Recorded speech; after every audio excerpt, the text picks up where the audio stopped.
Hola, ¿qué tal? Bueno, dado que hemos tenido algunos inconvenientes con lo que yo quise intentar en cuanto a colocar un audio en las diapositivas de PowerPoint, me parece que no resultó mucho porque con el tema de que no es compatible con Android y además que me fijé y realmente el audio no se escucha mucho, me parece que vamos a volver al método tradicional, así no se olvidan de mi cara. Bien, esta es una clase que vamos a compartir, muy breve, pero muy interesante, y que va a abarcar aquellas cosas que nosotros vamos a continuar desarrollando en nuestro proyecto de investigación. Nosotros en la clase pasada habíamos abordado la operacionalización de variables, ¿se acuerdan? Que era el proceso por el cual determinábamos aquello que se iba a medir, las características que podían medirse de la hipótesis, y se iba a hacer un desgranamiento a través de la dimensionalidad de cada variable, es decir, el entendimiento profundo y el análisis profundo de cada variable para determinar sus indicadores, es decir, la forma en que iban a ser medidas esas variables. A continuación, nos corresponde trabajar sobre el diseño de la investigación. Y cuando hablamos de diseño, no estamos hablando de tipo de investigación, sino de construcción de la investigación. Al comienzo de nuestro proyecto, recuerdan que nosotros habíamos trabajado sobre el tipo de investigación. Si la investigación era de tipo exploratoria, descriptiva, correlacional o explicativa. Okay. Eso a rasgos generales habla de la orientación que tiene la investigación en términos generales, el proyecto o investigación acabada según se finalice o no todo el trabajo. En cuanto al diseño, el diseño habla de la construcción, del criterio técnico por el cual nosotros vamos a responder a la pregunta de investigación y de esa manera confirmar o refutar la hipótesis. Y tenemos 4 componentes que hacen al diseño de investigación. Un componente de temporalidad, otro de secuencia, otro de control de las variables y finalmente el que tiene que ver con el análisis y el desarrollo de los resultados. Si hablamos de temporalidad, podemos decir que existen estudios que son de tipo retrospectivos o prospectivos. De esto ya habrán escuchado probablemente, pero bueno, lo vamos a reforzar y profundizar un poquitito. Se habla de estudios retrospectivos cuando los datos que se trabajan y se toman son datos del pasado, son datos de fenómenos que ya han ocurrido y que vamos a recolectar para traerlos al presente y trabajar con ellos. Y prospectivos, aquellos que toman datos del presente hacia el futuro. El determinar si el estudio va a ser retrospectivo o prospectivo va a depender mucho de nuestro criterio. Recuerden que hay muchos caminos para llegar a la verdad y muchos caminos para poder confirmar o refutar nuestra hipótesis. O sea que no existe una manera única de elaborar una investigación sobre un mismo tema. De hecho, un mismo problema de investigación abordado por 2 equipos investigadores diferentes puede ser resuelto de diferentes maneras. Uno lo puede resolver desde un criterio temporal retrospectivo y otro prospectivo, y ambos pueden llegar a resultados similares.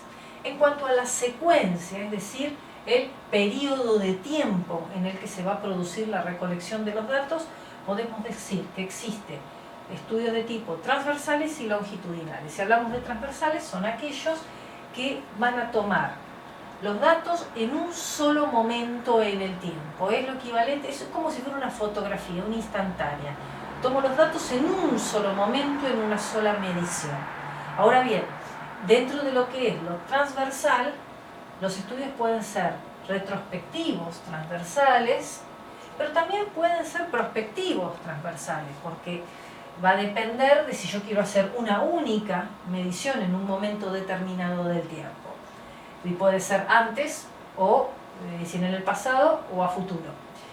Mientras que los longitudinales lo que hacen es establecer una línea temporal con una sucesión de mediciones. Por lo tanto, los que son longitudinales pueden por ejemplo, pueden ser de tipo prospectivos, porque van a realizar una serie de mediciones del presente al futuro, pero ojo, pero también pueden ser retrospectivos y finalizar en prospectivos. ¿Por qué? Porque pueden tomar datos del pasado, del presente y del futuro. Eso va a depender del criterio con el que nosotros consideremos que sea la mejor técnica para poder responder a nuestro problema de investigación. Y por último, que esto lo vamos a ver en diapositivas aparte, tenemos por un lado cómo controlamos las variables en función de si van a ser cohortes, casos y controles. Eso no me voy a detener porque es bastante complejo y va por separado. Y si vamos en la siguiente diapositiva a evaluar lo que es experimental, cuasi experimental y no experimental en cuanto al desarrollo de los resultados. Es decir, cómo los resultados van a ser producto de una serie de trabajos que van a permitir elaborar si con las variables yo voy a trabajar desde una mirada puramente pasiva o observacional o desde una mirada activa en la que yo voy a intervenir para poder provocar un efecto y poder evaluar una respuesta sobre una serie de cambios que hago sobre lo estudiado y obtener un resultado. En este último punto, recordemos que cuando hablamos de estudios no experimentales, cuasi experimentales y experimentales, nos situamos en estudios en el que las variables no van a ser manipuladas, simplemente nos vamos a limitar a ser observadores del fenómeno en ciertas circunstancias. Es decir, no vamos a introducir ningún cambio ni vamos a provocar absolutamente nada para observar la respuesta o los cambios que se producen a eso que nosotros queremos medir. Los no experimentales pueden ser tanto transversales como longitudinales. Recuerden que hay temas que están asociados al asunto de los costos. Recuerden que los transversales son menos costosos, los longitudinales suelen ser más costosos, pero los transversales pueden tener como particularidad menor precisión y los longitudinales pueden tener una mayor precisión. Si hablamos de cuasi experimentales, vamos a hablar de estudios que tienen una manipulación parcial de las variables. Se introduce algún tipo de cambio en los grupos a estudiar o en los sujetos a estudiar para observar qué cambios se producen y a través de eso elaborar una respuesta. Y los experimentales son frecuentemente cuantitativos y se manipulan siempre las variables. En los experimentales es donde se juega mucho con el tema de lo que es casos, controles, ahora lo vamos a ver a continuación. Habitualmente los estudios de tipo descriptivos y exploratorios suelen ser no experimentales. O sea que es probable que la mayoría de los proyectos que están elaborando ustedes sean de tipo no experimentales. En todos los trabajos que hemos hecho con los alumnos de la escuela, hemos tenido creo que 1 o 2 trabajos que apuntaron a ser cuasi experimentales, pero en general todos apuntaban a ser no experimentales. Tengan en cuenta que la investigación no experimental es la más cercana a la realidad cotidiana. Frecuentemente uno piensa que investigar siempre es trabajar sobre la experimentación, pero en la experimentación uno siempre al introducir cambios sobre una situación puede estar errado o puede estar en lo cierto y no estás provocando situaciones que no necesariamente son reales, sino que son situaciones provocadas. Hay que admitir en ese sentido que la experimentación puede aportar información nueva, pero no necesariamente puede aproximarse a la realidad.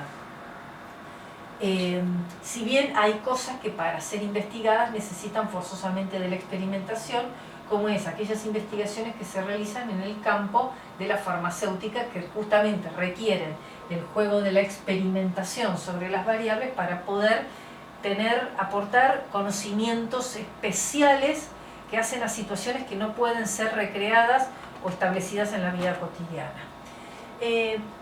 Con respecto a la investigación no experimental, vamos a situarnos ahora un poquitito en eso.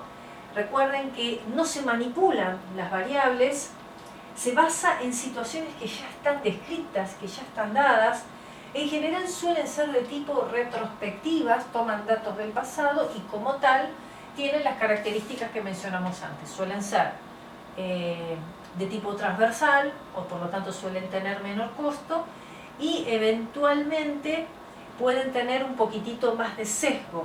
¿Por qué? Porque habla de una situación pasada y de datos obtenidos en el pasado que quizás no puedan ser traspolados con el presente. En general, se habla que aquellos estudios que son de tipo longitudinales suelen ser un poquitito más precisos.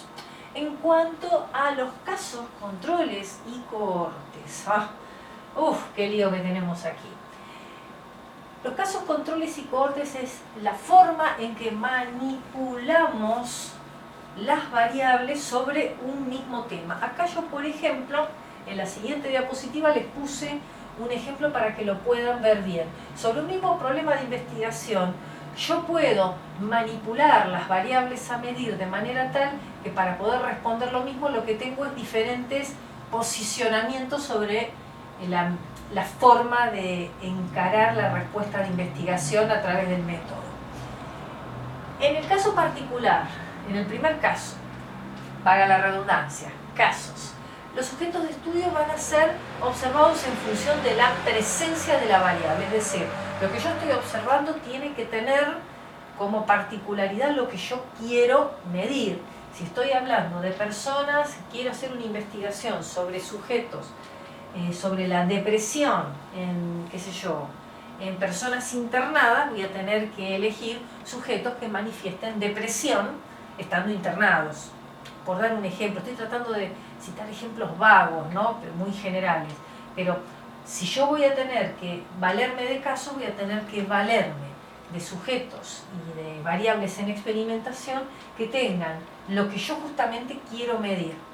Mientras que si hablamos de casos y controles, los casos y controles generalmente suelen estar orientados a estudios de tipo correlacionales, suelen coincidir con estudios correlacionales y se utilizan los casos y controles también mucho en la experimentación farmacéutica.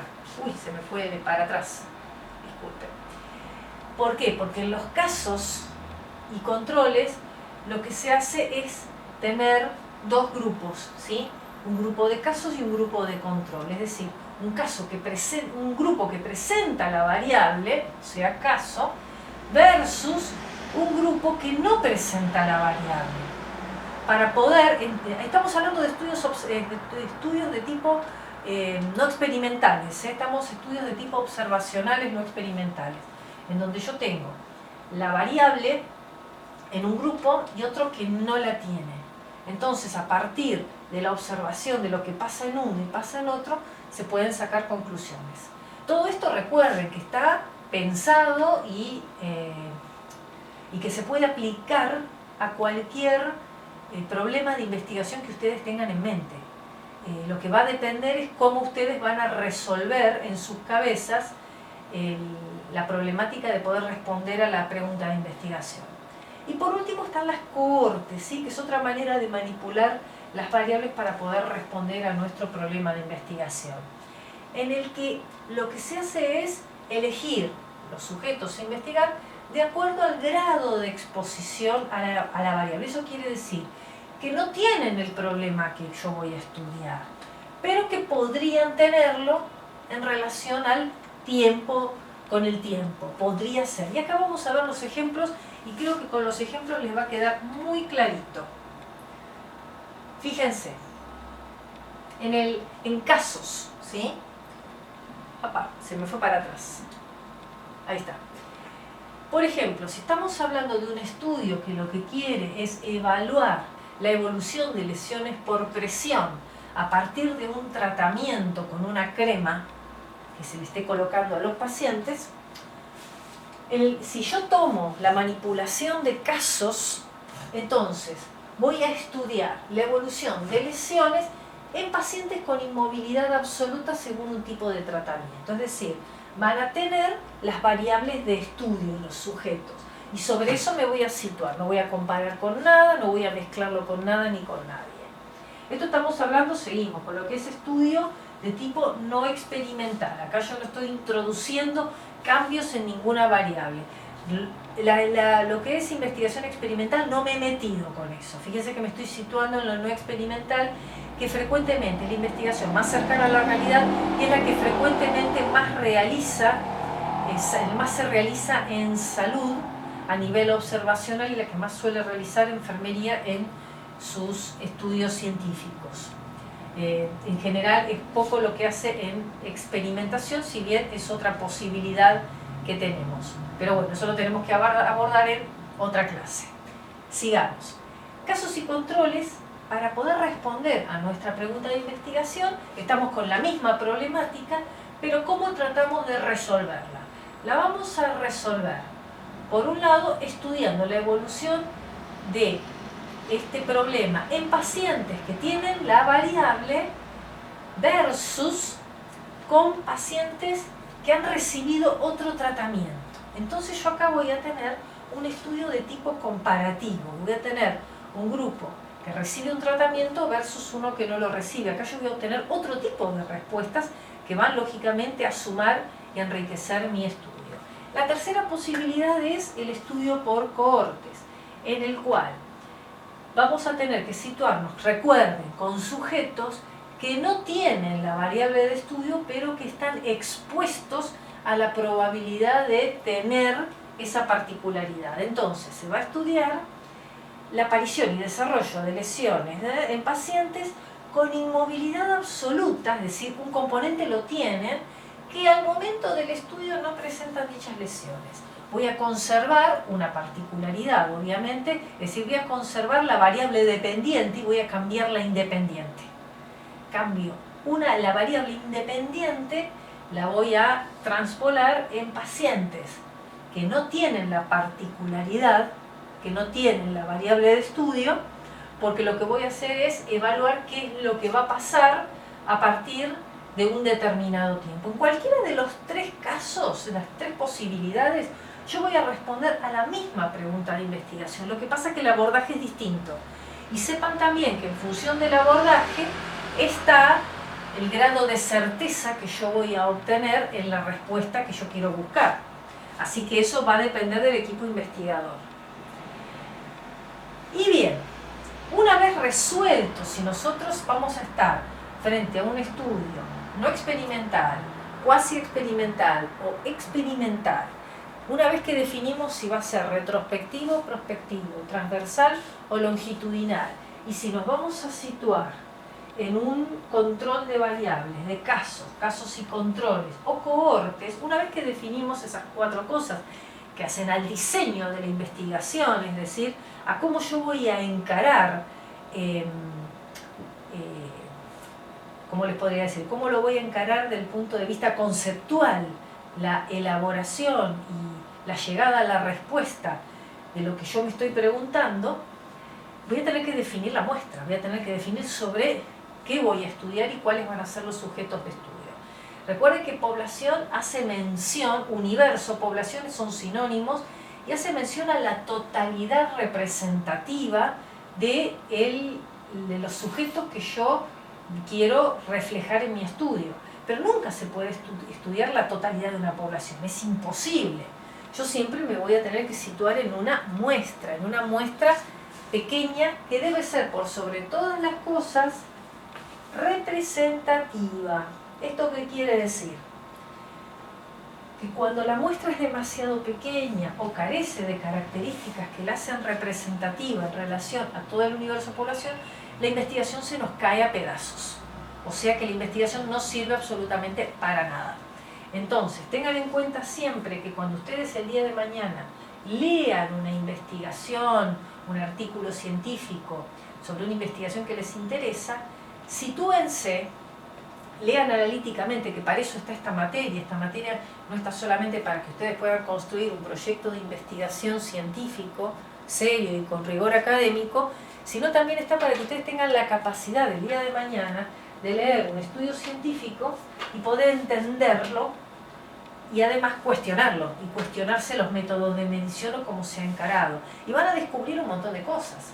Van a descubrir que de pronto los criterios hacen que las respuestas puedan variar y que a veces esos criterios son absolutamente intencionales porque están buscando un determinado efecto o inducir a un determinado resultado que deba destacarse. Recuerden que el que maneja muy bien la investigación tiene el control, yo suelo decir, el que maneja bien la investigación tiene el control del mundo.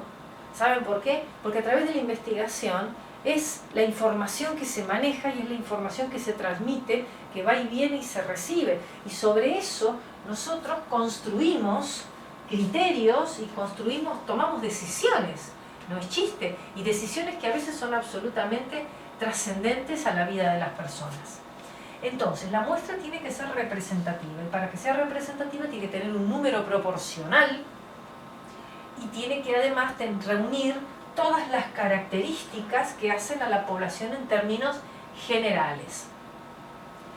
En cuanto a la población y la muestra para ser representativa tiene que tener determinados criterios de obtención. Existen dos formas, ¿sí? Existe lo que se llama la muestra exponencial, que es decir, se toma una muestra con un criterio azaroso y sobre eso se establece que esa muestra puede en teoría representar al 10%, eso es lo que se llama teoría exponencial de la estimación de la población, en el que uno tiene solamente acceso a la muestra, no tiene acceso a la población, entonces toma solamente el criterio de la muestra y sobre la muestra establece un resultado teóricamente representativo, es decir, por ejemplo, yo tengo la posibilidad de hacer un estudio en una sala de pediatría sobre un determinado tema. Yo no tengo acceso a todas las salas de pediatría de Cava, pero este aquí que esa sala de pediatría de Cava reúne las características de todo lo que yo quiero estudiar. Es una sala de pediatría de un hospital público de Cava, que tiene un número de enfermeras que puede ser transpolado y equivalente a otros centros de salud. Entonces yo tengo la posibilidad de decir de que mi muestra puede multiplicarse por 10 y representar a todas aquellas salas que reúnan las mismas características. Eso lo vamos a ir viendo y construyendo juntos cuando me manden los trabajos con la determinación de la población, en el que ahí en ese ida y vuelta vamos a seguir aprendiendo un poquitito más de criterios de lo que es población y muestra. Porque va a haber por un lado situaciones en las que nosotros podemos acceder a la población total y tomar la muestra, y situaciones en las que no vamos a poder acceder a la población total y vamos a tener que valernos de la muestra y de las características de esa muestra para después pensarla representativamente en una categoría mayor o exponencial. Con respecto a la muestra, a ver si se alcanza a ver bien, no adelantamos mucho, disculpen. Última diapositiva, como lo vieron, así ya lo tienen. En cuanto a la muestra, recuerden que la muestra puede ser obtenida de manera azarosa o aleatoria o con un criterio específico, es decir, intencional o no intencional. Si hablamos de muestreos que son azarosos, se hablan de muestreos probabilísticos. ¿Qué quiere decir esto?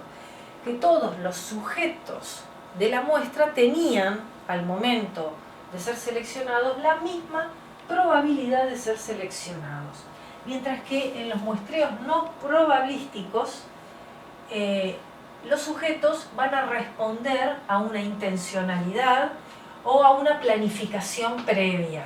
Es decir, yo deliberadamente voy a elegir los sujetos de estudio. En el ejemplo de las lesiones grado 2 que vimos, el ejemplo anterior, se puede encarar una muestra de tipo probabilística o no probabilística, dependiendo de, por ejemplo, si yo voy a elegir sujetos que tienen determinadas características y de una sala determinada, ahí estamos hablando de un muestreo no probabilístico, porque yo quiero esa gente y no otra. Yo voy a seleccionar los pacientes que tengan tales características, que estén en tal sala, que tengan tal lesión. Pero si yo, por ejemplo, me sitúo en varias salas, ¿sí?, que tienen muchos pacientes con esas lesiones y con esas características, y dirijo mis esfuerzos y mi técnica para, a través de un sorteo, agrupo todas las personas que tienen las características, es decir, hago un conglomerado y establezco una secuencia numérica y selecciono al azar quiénes de todas esas personas que tienen la lesión grado 2 y están en inmovilidad van a configurar la muestra, estamos hablando de un muestreo probabilístico o azaroso o aleatorio. ¿Por qué? Porque yo voy a tener, esto es independiente de si todos los sujetos tienen presente la variable de estudio. El tema pasa por el método con el que yo voy a seleccionar. En el primer caso, si yo, por ejemplo, quiero hacer un estudio sobre una sala, como decía recién, por el tema de seleccionar paciente que tiene lesión grado 2, bla, bla, bla, y me dirijo específicamente a los pacientes que tienen la problemática, me estoy dirigiendo a esos pacientes y no hay otra posibilidad. Y eso me va a determinar también una muestra chica y también una muestra con alto sesgo. ¿Por qué? Porque me estoy cerrando a una población demasiado pequeña. Esto es lo que también a ustedes les va a servir el día de mañana para darse cuenta que a veces hay estudios que son un fraude. Hay estudios que, por ejemplo, dicen, sí, se estudió tal y tal cosa en la universidad de no sé dónde. Y cuando ustedes se ponen a leer, se dan cuenta que la muestra es extremadamente chica, que está sesgada porque quizás es un muestreo muy intencional y que un muestreo intencional no sirve para poder responder esa pregunta de investigación y de alguna manera la respuesta está induciendo a que se responda algo que ya estaba deliberadamente predeterminado. Por eso yo siempre les digo que el que sabe manipular la investigación científica manipula la información a través de la cual se pueden tomar decisiones importantísimas sobre la vida de las personas. Entonces, volviendo a los muestreos, ¿sí? Vamos a hacer un pequeño paneo y en la próxima clase vamos a profundizar un poquitito más lo que es población y muestra para poder afinar la puntería. Sepan que dentro de lo que es el muestreo probabilístico tenemos varias técnicas: aleatorio simple, sistemático, estratificado y por conglomerado. Son todos métodos de azar matemático que lo que permiten es establecerse diferentes secuencias numéricas o agrupamiento de los sujetos de estudio para poder seleccionar de manera azarosa a los que van a ser incluidos en la muestra. Si yo, por ejemplo, quiero hacer un estudio de la comisión A y de satisfacción sobre los contenidos teóricos de una materia, yo puedo deliberadamente tomar a ciertos alumnos para hacerles una serie de preguntas o una entrevista, o puedo tomar de manera azarosa. Y dentro de ese azar puedo utilizar diferentes técnicas para que verdaderamente se demuestre que el azar está presente y que yo no estoy introduciendo ninguna intencionalidad para que una persona determinada sea la que integre la muestra. Esto es muy importante en lo que es investigación por ejemplo, en la industria farmacéutica, que en muchos casos es importantísimo que sea muy transparente el muestreo probabilístico para que verdaderamente sea tal y se demuestre que no hay una intencionalidad en la elección de los sujetos, para que verdaderamente se entienda que uno no está introduciendo ninguna situación adicional que pueda modificar potencialmente el resultado. Esto no significa que los muestreos no probabilísticos, es decir, no probabilísticos significa que los sujetos de estudio no tienen la misma probabilidad, todos los sujetos de estudio, de ser seleccionados para integrar la muestra. No quiere decir que esto esté mal. Muchas veces se necesitan muestreos de tipo no probabilísticos porque de acuerdo al tipo de respuesta que tenemos que dar, no nos queda otra que tomar. La muestra, por ejemplo, es demasiado chica, es algo muy puntual, es un fenómeno que sucede muy puntualmente o específicamente en un ámbito y no podemos hacer un muestreo amplio porque no tenemos una población grande, no accedemos a una población grande y tenemos que ir específicamente al abordaje de lo que nosotros queremos medir e investigar. Bien, ya creo que los mareé bastante, así que les propongo, bueno, nos vamos a encontrar este viernes por Zoom a las 2 de la tarde. Me gustaría, bueno, que vean con tranquilidad este video, que no es demasiado largo. Y en la próxima clase, es decir, dentro de 15 días, mientras tanto espero que sigan avanzando con sus proyectos de investigación, sigan enviándome los borradores, pues seguimos construyendo.